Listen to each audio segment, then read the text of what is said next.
वहीं बीकानेर सभा की सबसे हॉट सीट इन दिनों चूरू बनी हुई है। दरअसल पिछले 20 सालों से यहाँ पर कमल खिलता रहा है, लेकिन इस बार भाजपा के अंदर चली खींचतान से ये मामला उलझ गया है। नतीजा ये रहा कि पहली सूची में सिटिंग एमपी राहुल कसवा का नाम नहीं आया। दूसरी तरफ कांग्रेस में भी प्रत्याशी को लेकर तस्वीर बेहद साफ नहीं है। लेकिन आखिर क्या है चूरू में भाजपा का चक्कर, देखिए ये खास रिपोर्ट। चूरू में भी इस बार विधानसभा चुनावों में भाजपा की आपसी खींचतान साफ दिखाई दी थी।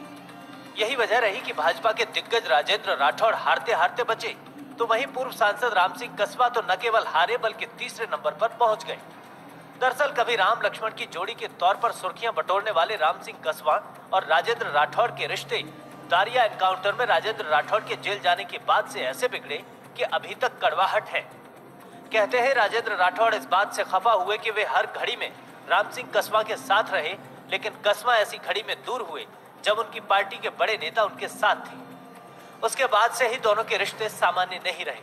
राठौड़ ने सियासी समीकरण कुछ इस तरह के बनाए कि राम सिंह कसवा और उनके सांसद पुत्र जिले की सियासत में भाजपा में अलग थलग पड़ गए। हालांकि यह सच है कि राहुल कसवा की सक्रियता कम नहीं रही और वे सोशल मीडिया के साथ ग्रामीण इलाकों में सक्रिय दिखे। हालांकि राजेंद्र राठौड़ इस बार तल्ख दिखे, यहाँ तक कि कुछ दिनों पहले उन्होंने फर्स्ट इंडिया न्यूज के कार्यक्रम संसद तक में साफ तौर पर कह दिया कि उनकी राय निश्चित तौर पर अलग है, लेकिन फिर भी पार्टी जो फैसला करेगी वो मंजूर है। पार्टी जिस किसी को उम्मीदवार बनाएगी निश्चित तौर पर हम कार्यकर्ता के तौर पर काम करेंगे।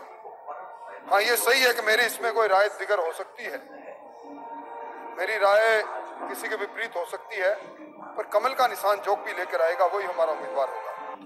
राजेंद्र राठौड़ की इस तल्खी को कसवा परिवार ने पहले तो गंभीरता से नहीं लिया।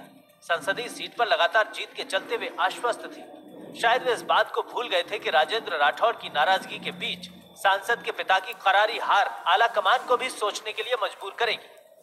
अब जबकि पहली भाजपा की सूची में राहुल कसवा का नाम नहीं आया, तो अनुभवी सांसद राम सिंह कसवा को सियासत का गणित समझते देर नहीं लगी। अपने पुत्र की खातिर राम सिंह कसवा ने राजेंद्र राठौड़ से मुलाकात भी की, लेकिन कहा जा रहा है कि रिश्तों में जमी बर्फ पिघली नहीं है।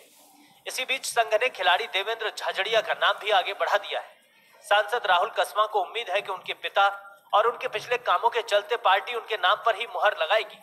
हालांकि वे पिता राम सिंह कसवा की हार पर सफाई देते नजर आते हैं। नेशनल हाईवे, नो ट्रेनें, कॉलेज, स्टेडियम, टाउन हॉल, हर चीज थी। उसके बाद भी अगर हार है उस व्यक्ति से जिसने आज तक एक ईंट न लगाई हो, तो हार किसकी है? ये क्वेश्चन हमारे मन में भी है। इसमें हमारी कंट्री के अंदर कहीं ना कहीं कास्टिज्म का रोल पैदा होता है, पर जनता जनार्दन है, अगर उसका फैसला लिया उसका मंथन हमें करना पड़ेगा। हमने अपना विकास का काम किया, हम सिटिंग एमएलए नहीं थे वहां से, फिर भी कॉन्स्टिट्यूएंसी में 1000 करोड़ से काम करवाए। एंड सेकेंडली वो कॉन्स्टिट्यूएंसी हमेशा, मेरे ग्रैंडफादर भी वहां से फाइट करते थे, कंटेस्ट करते थे। वो कॉन्स्टिट्यूएंसी के अंदर हमेशा हमें हार ज्यादा मिलती है, जीत कम मिलती है, पर काम करने की कोशिश की जाती है। भले ही राम सिंह कसवा परिवार टिकट लाने में कामयाब हो जाए, लेकिन ये कड़वा सच है कि पहली लिस्ट में नाम नहीं आने के बाद कसवा परिवार को झटका लगा है और अब दिल्ली में अपने रिश्तों को टटोलने में लगे हैं। वहीं कहा जा रहा है कि दिल्ली आलाकमान ने राजेंद्र राठौड़ को साधने का इशारा किया है। कहा जा रहा है कि अब भाजपा कांग्रेस के नाम के बाद ही इस सीट पर गणित लगाकर नाम तय करेगी। चूरू भाजपा में अपनों की अदावत के चलते टिकट इस तरह उलझ गई कि 16 नाम घोषित होने के बावजूद चूरू संसदीय क्षेत्र का नाम नहीं था।